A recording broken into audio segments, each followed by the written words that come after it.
এই মুহূর্তে আবহাওয়ার গুরুত্বপূর্ণ খবর। পূর্ব ভারত সহ উত্তর পূর্ব ভারত এবং মাঝখানে বাংলাদেশের বিস্তীর্ণ অংশে ঝড় বৃষ্টির সতর্কতা জারি করেছে আবহাওয়া দপ্তর। ইতিমধ্যেই শনিবার বৃষ্টিপাতের ফলে বেশ কিছু অংশ ঠান্ডা হয়েছে। প্রচণ্ড গরম থেকে অনেকটাই মুক্ত হয়েছে বাংলার আবহাওয়া, ফলে স্বস্তিতে আছে মানুষ। তবে এখনও বেশ কিছু অংশে কালবৈশাখী এবং শিলা বৃষ্টিপাত হতে পারে বলে জানিয়েছে আবহাওয়া দপ্তর।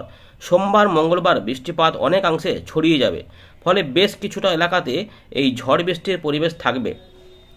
আলিপুরদুয়ার, কোচবিহার, জলপাইগুড়ি এর পাশাপাশি উত্তর দিনাজপুর এবং উত্তর রংপুর বিভাগে বেশ কিছু অংশে ভারী বৃষ্টিপাত হতে পারে। এদিকে উত্তর দক্ষিণ দিনাজপুর, মালদা এখানে হালকা মাঝারি বৃষ্টিপাতের সম্ভাবনা রয়েছে। এর পাশাপাশি দক্ষিণবঙ্গের বেশ কিছু অংশে অরেঞ্জ অ্যালার্ট জারি করা রয়েছে, যেখানে শিলা বৃষ্টিপাত এবং ভারী বৃষ্টিপাত হতে পারে। সঙ্গে থাকতে পারে কোথাও কোথাও কালবৈশাখী ঝড়। এই পরিবেশের মধ্যে আমরা আলোচনা করব উত্তর পূর্ব ভারতের ত্রিপুরা এবং দক্ষিণ আসামের দিকে কেমন আবহাওয়া যাবে। ইতিমধ্যেই আকাশ অনেকাংশেই মোটের উপরে একটু আংশিক মেঘলা বা মেঘলা মেঘলা রয়েছে। বিহার, ঝাড়খণ্ড, উড়িষ্যার দিকে মেঘলা ভাব রয়েছে। পুরুলিয়া, পশ্চিম বর্ধমান, বীরভূম, মুর্শিদাবাদ, ঝাড়গ্রাম, মেদিনীপুর এই অংশগুলি মেঘাচ্ছন্ন রয়েছে। এখানে অনেকটাই ঝড় বৃষ্টি হয়েছিল। অনেকে বৃষ্টিপাত খুব ভালো পেয়েছেন, অনেকে হালকা পেয়েছেন। তবে বজ্রগর্ভ মেঘে যে বৃষ্টিপাত হয়েছিল সেগুলো আপনারা জানাবেন যেমন যেমন পেয়েছেন। হুগলির দিকেও অনেকটা ঝড় বৃষ্টি হয়েছিল। এর পাশাপাশি ত্রিপুরার দিকে এবং চট্টগ্রাম বিভাগে বৃষ্টিপাত শুরু হয়েছে। এই অংশগুলিতে মেঘলা মেঘলা থাকলেও বৃষ্টিপাত হচ্ছে না বাস্তবে। তবে পরবর্তী ক্ষেত্রে বৃষ্টিপাত আসবে। এবারে কিভাবে বৃষ্টিপাত আসবে, কোন কোন জায়গাগুলিতে বেশি সম্ভাবনা, সেইটা আমরা এখানে আলোচনা করব। তার আগে একবার সংক্ষেপে দেখে নেব এই মুহূর্তে আবহাওয়া দপ্তর কি বলছে। দেখুন বন্ধুরা, ইতিমধ্যে 27 তারিখে যে আপডেট দিয়েছে, উত্তরবঙ্গে ভারী বৃষ্টিপাত হতে পারে। 28 এবং 29 তারিখে উত্তরবঙ্গ, সিকিম সংলগ্ন এলাকাতে ওয়ার্নিং না থাকলেও এখানে কিছুটা হালকা মাঝারি বৃষ্টিপাত থাকবে এমন কিন্তু রয়েছে। 30 তারিখ থেকে বৃষ্টিপাত কমতে শুরু করবে। 27 এবং 28 তারিখে এইখানে আবহাওয়া দপ্তর বলছে শিলা বৃষ্টিপাত এবং ভারী বৃষ্টিপাত দক্ষিণবঙ্গের কোথাও কোথাও হতে পারে। 29, 30, 1 এখানে বড় রকমের ওয়ার্নিং না থাকলেও এখানে কিন্তু বজ্রবিদ্যুৎ সহ ঝোড়ো হাওয়া এবং বৃষ্টিপাত থাকবে। তবে ঝড় এবং বৃষ্টিপাতের যে ব্যাপ্তিগুলো এখানে কিন্তু অনেকটা একটু বিপজ্জনক কম অবস্থায় থাকবে, ফলে সতর্কতা খুব একটা থাকছে না। তাই এখানে এরকমই বলেছে আবহাওয়া দপ্তর। তবে আমরা ওই 1 তারিখ পর্যন্ত বা 30 তারিখ পর্যন্ত বৃষ্টিপাত কিন্তু পাবো, যার মধ্যে এই দুদিন জোর থাকবে। তাই 28 এবং 29 বৃষ্টিপাত আমরা পেতে পারি। দেখুন বন্ধুরা, ইতিমধ্যে ভারতীয় মৌসুম ভবন দেশব্যাপী যে সতর্কতা জারি করেছে তাতে আমরা দেখতে পাচ্ছি এখানে কিন্তু পূর্ব ভারত এবং উত্তর পূর্ব ভারত এবং মধ্য ভারতের বেশ কিছু অংশে দেখুন এখানে কিন্তু দেওয়া হচ্ছে শিলা বৃষ্টিপাত। এই সমস্ত অংশে শিলা বৃষ্টিপাত হতে পারে। গাঙ্গেয় পশ্চিমবঙ্গেও রয়েছে হেলস্টর্ম। উত্তরবঙ্গে একটু ভারী বৃষ্টিপাত রয়েছে। আসাম, মেঘালয় বিক্ষিপ্ত ভারী বৃষ্টিপাত হবে। ঝড় বৃষ্টির পরিবেশ কিন্তু ইতিমধ্যে এখানে রয়েছে, অর্থাৎ কোথাও কোথাও হতে পারে। তবে সব জায়গাতে এগুলো হবে না, কারণ বৃষ্টিপাতগুলো এদিক থেকে হয়ে এদিকে আসবে। তাই এগুলো সময়ে কিন্তু অদল বদল একটু হতে পারে। সোমবারের জন্য একবার দেখে নেব ভারতীয় মৌসুম ভবন কোথায় কোথায় কেমন সতর্কতা দিয়েছে। দেখুন, সোমবারে কিন্তু আমরা দেখতে পাচ্ছি যে ব্যাপারটা রয়েছে, উত্তরবঙ্গে ভারী বৃষ্টিপাত থাকছে না, কিন্তু বিহার, ঝাড়খণ্ড, ছত্তিশগড়, উড়িষ্যা এবং গাঙ্গেয় পশ্চিমবঙ্গে বজ্রবিদ্যুৎ রয়েছে। এবং এখানে ভারী বৃষ্টিপাতের কথা বলা রয়েছে। গাঙ্গেয় পশ্চিমবঙ্গে দেখতে পাচ্ছেন হেভি রেন দেওয়া রয়েছে। এর পাশাপাশি আসামের মেঘালয়ের দিকেও এখানে ভারী বৃষ্টিপাত থাকতে পারে। এইগুলোতে একটু কম হতে পারে। অর্থাৎ আমরা দেখতে পাচ্ছি যে ভালো কিন্তু সতর্কতা রয়েছে। এর পরের দিকে সতর্কতাগুলো একটু কমে যাবে, কিন্তু থাকবে।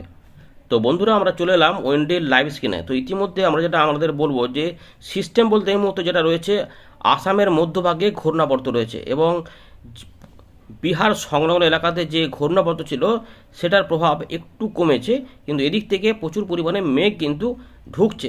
এরই প্রভাবে পরবর্তী ক্ষেত্রে ঝড় বৃষ্টির পরিবেশ তৈরি হবে।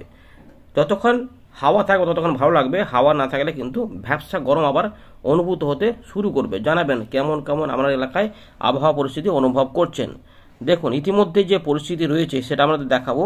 সেটা হচ্ছে যে দুপুরবেলার দিকে সামান্য কিছু অংশে বজ্রগর্ভ মেঘ তৈরি হতে পারে।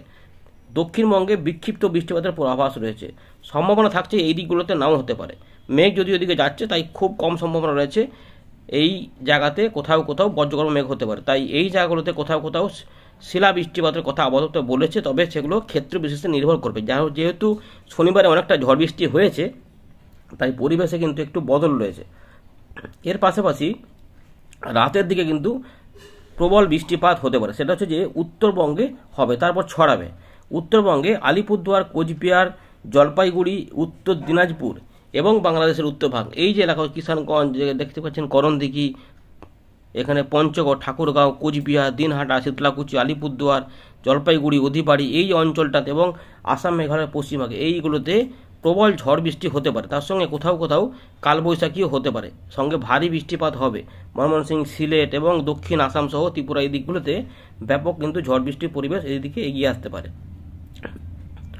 দেখতেই পারে এরকম করে হতে পারে। এরপরে 28 তারিখে আমরা দেখবো সবথেকে, যেহেতু এটা ছড়িয়ে যাবে, তখন কিন্তু এই বড় এলাকাতে বৃষ্টিপাতের সম্ভাবনা এবং এইখানে বজ্র বিদ্যুৎ সহ কোথাও কোথাও এখানে ভারী বৃষ্টিপাত বিক্ষিপ্ত হবে, কিন্তু মূলত বজ্রপাত এবং বজ্র বিদ্যুৎ এবং তার সঙ্গে বিক্ষিপ্ত হবে বৃষ্টিপাত মাঝারি ভারী হতে পারে।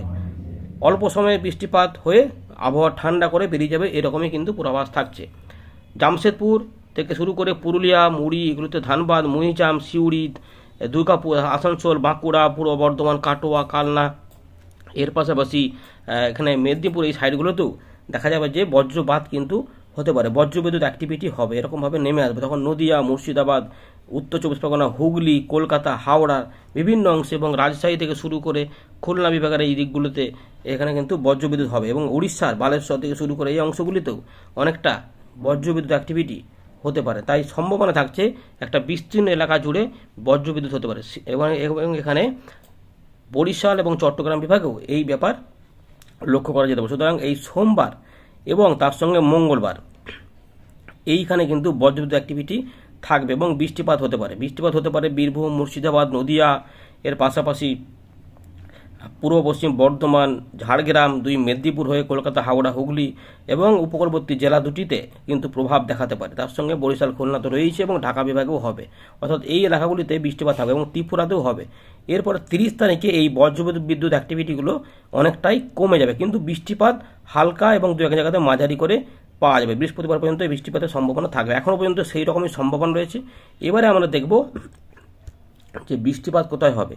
বৃষ্টিপাতের সময় কিন্তু ঝড় হবে, এমনই কিন্তু সম্ভাবনা থাকছে। তো আমরা দেখতে পাচ্ছি এই অংশগুলিতে বিকেলের পরে বা রাতের দিকে এখানে কোথাও কোথাও মেঘ উঠতে পারে, কিন্তু এইগুলোতে একদম রাতের দিকে মেঘ জোরালো আকারে উঠে যাবে।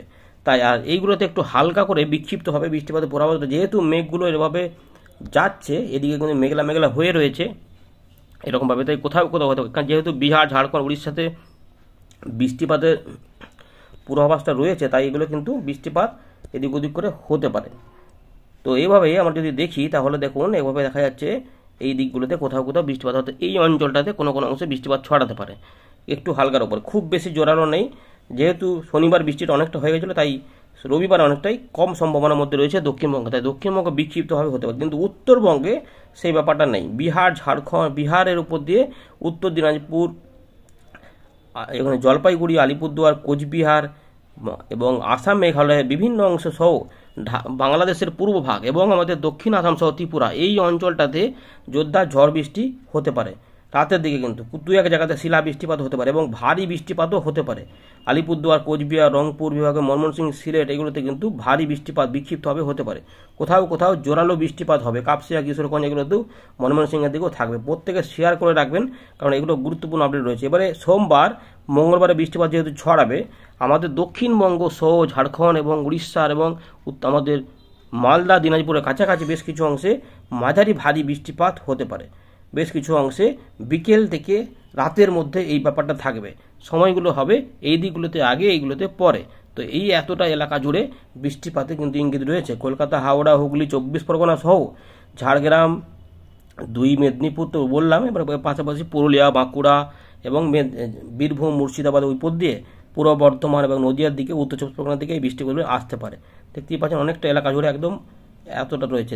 এই যে জলপাইগুড়ি থেকে শুরু করে এই সমস্ত অংশগুলিতে বৃষ্টিপাত হতে পারে। আর উপকূলবর্তী এলাকাতে দেখে সন্দ্বীপ, হাতিয়া থেকে শুরু করে এখানে খুলনা, বরিশালের দিকেও বৃষ্টিপাতগুলো থাকবে। এই অংশগুলো দেখতে পাচ্ছেন কোথাও কোথাও কিন্তু বেশ জোরালো বৃষ্টিপাত পাওয়া যেতে পারে, অনেকটা সময়ে বৃষ্টিপাত হতে পারে। তাই কলকাতা হাওড়া হুগলিতে রাতের দিকে বৃষ্টিপাতটা থাকবে। এইগুলোতে সময়টা কিন্তু হবে রাতের দিকগুলোতে, এগুলোতে আর এগুলোতে একটু তার আগে এইরকমভাবে থাকবে। তাই এতটা এলাকাতে বৃষ্টিপাতের ভালো সম্ভাবনার সঙ্গে বজ্রপাত হবে, বজ্র বিদ্যুৎ হবে, মেঘ ডেকে বৃষ্টি হবে, এগুলো সম্ভাবনা রয়েছে। তাই প্রবল ঝড় বৃষ্টির একটা সম্ভাবনা আছে। 2-1 জায়গাতে কালবৈশাখী ঝড়ের মতো হতে পারে। মঙ্গলবার আবারও বৃষ্টিপাত হতে পারে, সম্ভাবনা রয়েছে। একটু কম বেশি হতে পারে কোথাও কোথাও, কিন্তু এই যে অঞ্চলগুলি রয়েছে এই জোনটাতে বৃষ্টিপাত মাঝারি থেকে ভারী বৃষ্টিপাতও হতে পারে। নদিয়ার হতে পারে, পূর্ব বর্ধমান হতে পারে, বাঁকুড়া এবং হুগলি এই অঞ্চলগুলির পাশাপাশি কিছুটা মুর্শিদাবাদও জোরালো বৃষ্টি পেতে পারে। এবং বাংলাদেশের এখানে খুলনা বিভাগ, ঢাকা বিভাগে এই বৃষ্টিপাতের প্রকোপ জোরালো হতে পারে। আরামবাগ রয়েছে, খড়দা, পানিহাটি, ভরানগর, এর পাশাপাশি আমাদের চন্দ্রকোনা, এই দিকগুলোতে চাকুলিয়া, খড়গ্রাম, মেদিনীপুর, এইগুলোতে কিন্তু বৃষ্টিপাত থাকবে। আরামবাগ, চন্দননগর দেখছেন, সিঙ্গুর, মাসাট, শ্যামনগর, সাতক্ষীরা, খুলনা ওদিকেও যাবে প্রচুর পরিমাণে কিন্তু বৃষ্টিপাত। একটা পিরোজপুর, মাঠবেড়িয়া, বরিশাল সমস্ত জায়গা সহ হলদিয়া, ডায়মন্ড হারবার, কুলপি, শ্যামনগর, বরিশাল, কেওয়াতলা, জয়নগর এগুলোতে কিন্তু রয়েছে। উলবেড়িয়া, আমতা, বজবজ, মহেশতলা, বালিচক, খড়গপুর, বেলদা, গোপীবল্লভপুর, ঝাড়গ্রাম, চাকুলিয়া, এই পুরো এলাকা জুড়ে বৃষ্টিপাতের কিন্তু সম্ভাবনা হচ্ছে। এখনও পর্যন্ত বড় কোনো পরিবর্তন না হলে এই বৃষ্টিপাতগুলো কিন্তু আমরা পাবো, এখন উপকূলবর্তী এলাকাগুলো পর্যন্ত আসবে। অর্থাৎ বুঝতে পারছেন যে 48 ঘন্টায় বৃষ্টিপাতের ভালো সম্ভাবনা। এবার 30 তারিখ এবং 1 তারিখের দিকে কমে যাবে, কিন্তু মাঝারি ধরনের বৃষ্টিপাত জারি থাকবে। উত্তরবঙ্গ থেকে শুরু করে দক্ষিণবঙ্গে দেখুন এরকমভাবে বৃষ্টিপাত, অর্থাৎ এই সময়কালে বৃষ্টিপাত থাকবে। কিন্তু যেটা হবে 1 তারিখ বা 2 তারিখ পর্যন্ত কিছুটা বৃষ্টিপাত পাওয়ার পর এবারে যে বৃষ্টিগুলো কমবে, এরপরে এই যে একটা দেখুন ভালো করে, হয় 6 অথবা 7 অথবা 8, এই 3টে সময়ের দিনের মধ্যে কোনো একটা দিনে তাপমাত্রা আবার 40 ডিগ্রি চলে যাবে এবং বাড়তে বাড়তে আবার 42-43 ডিগ্রিতেও পৌঁছে যেতে পারে, সম্ভাবনা থাকবে। আবার তাপ প্রবাহ হতে পারে। সুতরাং এখন একটু স্বস্তি পাওয়া যাচ্ছে, পরে কিন্তু এই স্বস্তিতে আবার অস্বস্তিতে পরিণত হতে পারে। ধন্যবাদ।